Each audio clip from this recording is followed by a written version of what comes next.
আজকে আমার ছোট ভাইয়ের বাসায় আমরা যাচ্ছি। ঢাকা শহর একদমই ফাঁকা। ব্যস্ত নগরীতে শুধুমাত্র ঈদের সিজন ছাড়া আমরা এরকম ফাঁকা দেখতে পাই না। যাই হোক, আমরা এখন বাসায় ঢুকবো, দেখা যাক কি হচ্ছে। হাই, ওয়ালাইকুম সালাম। আসসালামু আলাইকুম। এই তো ভালো আছি, ভালো আছেন?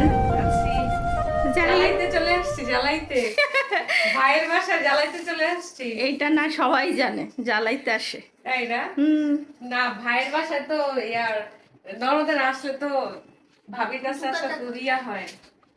হ্যাঁ, জ্বালাইতে কেমন আসে। আছো? যাই রাখো এখানে। বসো। সে দিব রেডি। হুম। এখানে আমাদেরকে ওয়েলকাম শরবত, হ্যাঁ?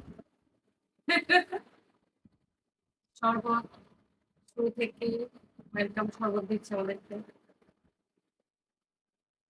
এই শরবতটা খাইয়া পরে জ্বালাবো, ঝগড়া করবো, বুঝছো? ঝগড়া করবো, ঝগড়া করতে আজকে আসছে তোমার সাথে।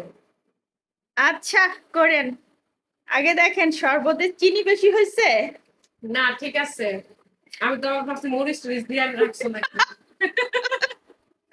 মরিচ মরিচ দিয়ে মরিচ দিয়ে রাখছো কিনা আমি তো ভাবতেছিলাম যে একটা টক দই। কে বানাইছে? নিজের হাতে? হ্যাঁ, নিজের হাতে বানাইছেন? কি ভালোবাসা! টক দই। এটা মিষ্টি দই। এটা টক। হ্যাঁ। এটা এটা হচ্ছে রসমালাই। এটা টক মিষ্টি।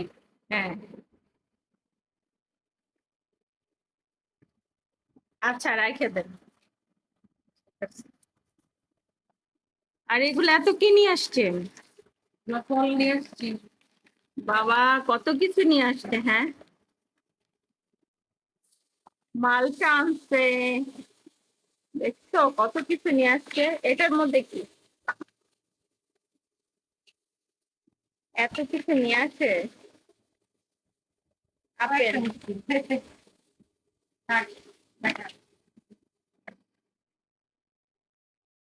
নিলাম, রেডি। আমার ভাইয়ের বউ এত ব্যস্ত থাকার পরেও সে কি সুন্দর করে গাছ, তারপর হচ্ছে পাখি পালে। তো যাই হোক, আমরা এগুলো দেখতেছি আর মনে মনে ভাবতেছি আসলে আমরাও তো চাকরি করি, এত সুন্দর করে গুছায় থাকা চাকরিজীবীদের উপর আসলে অনেক টাফ হয়ে যায়। তারপরেও অনেক সুন্দর করে গুছানো, বাসাটা অনেক গুছায় রাখে।